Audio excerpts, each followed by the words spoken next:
All right, so let's have a look at these particular ones here. So for number 1, we've got calcium phosphide, ionic or molecular? Ionic. It's ionic because calcium is a metal. Okay, so that means I obey the ionic rules. Okay, I write the metal and its charge, 2 plus. I write the non-metal, phosphorus, and its charge, 3 minus, and then I just drop and swap. So I drop the 3 and swap it over to here, and I drop the 2 and swap it over to here, and there's my formula, Ca3T2. Don't be afraid to ask questions, guys, if you got them as we go. All right, number 3, I've got manganese 4 oxide.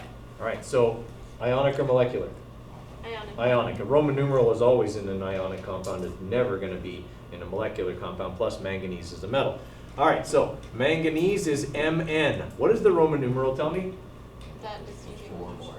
Right, that it's the 4 plus charge. Not that there are 4. A lot of people make that mistake. It's the 4 plus charge. So Mn 4 plus, and it's with oxygen that is a minus 2. Now if I drop and swap this, I'm going to get 2 and 4, which can be reduced to 1 and 2. 1 and 2. MnO2. Okay, number 4 works very much the same way.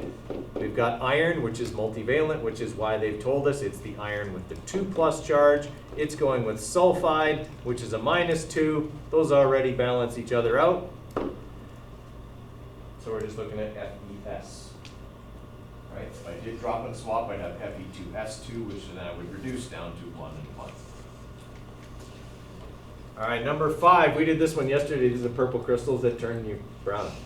Okay, so we've got potassium permanganate. So there's potassium, it's a +1. Permanganate is MnO4, and it's a -1. All right, so when I drop and swap, this is what I'm left with.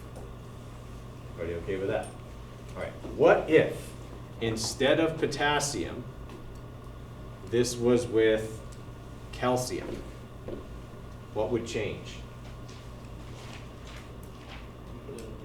I would have to use brackets. Here's why I would have to use brackets. Calcium's a 2 plus, permanganate is a 1 minus. So when I drop, I would get a 2 over here. And I want to leave it like that because that means 1 manganese and 42 oxygens, not 2 permanganate ions. Okay, we have to enclose in brackets if we have that situation.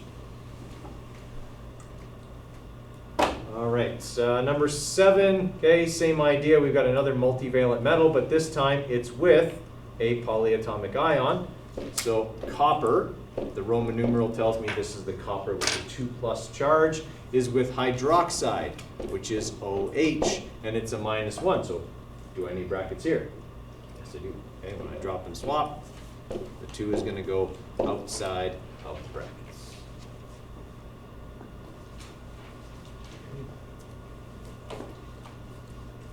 How important are the brackets? Super important, okay? Like when we get to chemical reactions and we're trying to keep track of how many of each type of atom there are on either side of a reaction, if you don't put brackets in, you'll get the reactions wrong because you won't have the right number of atoms and the reaction won't balance and you'll have either created or destroyed matter, which you cannot do. All right, number 11, we've got Mercury One Sulfate. So mercury is Hg. The Roman numeral tells us it's the +1 Hg, okay, and it's with sulfate, which is SO4, and has a -2 charge. So this one here, I'm going to have a 2 come down here and a 1 go here. Do I need brackets for this one? I do not. Right? The 2 does not apply to the sulfate, so it can sit like this. And number 15, diphosphorus pentaoxide, ionic or molecular? Molecular. Molecular is the only one we've had that's molecular. Okay, phosphorus, 2, pentaoxide, O5. And then our last one here, aluminum phosphate. Okay, so aluminum is a metal, so this is an ionic compound, has a 3 plus charge, and it's with phosphate, PO4. Phosphate charge 3 minus? Yep. Yeah. Okay, does that already add up to 0? Yes. Yes, it does. Should the PO be in brackets as well? I don't need to put the PO4 in brackets because I'm not putting another number beside it. There's only one. Okay, questions on any of those? Is this making some sense? All right. Now, I want you to try.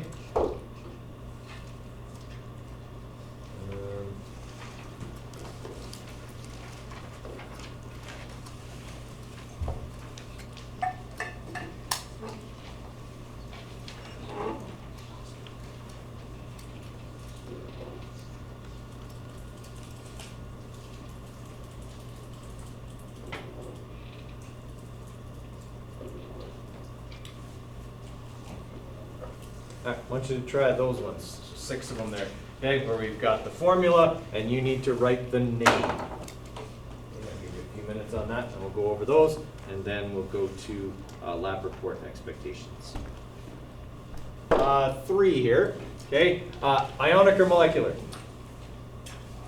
It's ionic. Lithium is a metal, so we name it using the ionic rules. Write the name of the metal unaltered, the name of the non-metal, ending in "ide", no prefixes. Do I need Roman numerals for that one? No, lithium has only one possible charge. Okay, for number 4, okay, ionic or molecular? Ionic. Write the name of the metal and write the name of the non-metal. This time it happens to be a polyatomic ion, so I will write sulfate. Any Roman numerals needed there? No.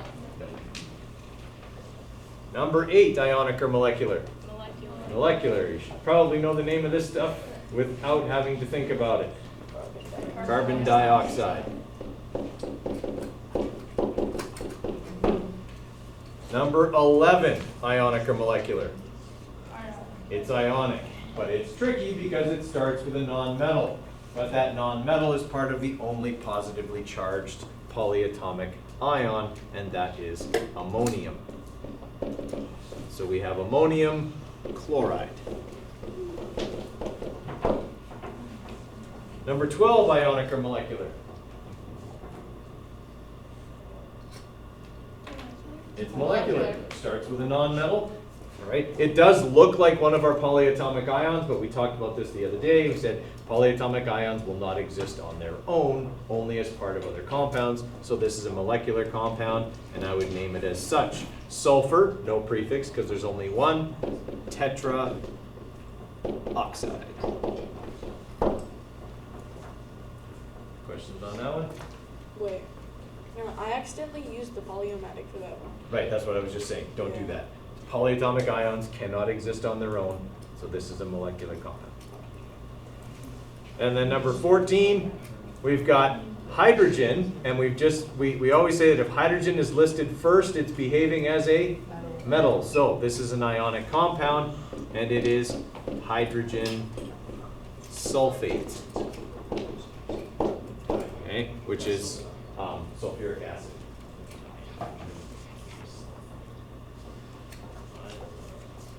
Questions on any of those? All right. I'm going to give you until 9:30, so you got a little 3-minute break here. Okay, if you need to quickly grab a drink or something like that, 9:30 back here, we're going to go over lab report expectations. There'll be a few things you'll need to write down, but I will put the stuff that's on here on Google Classroom today, because I don't think I put it on before.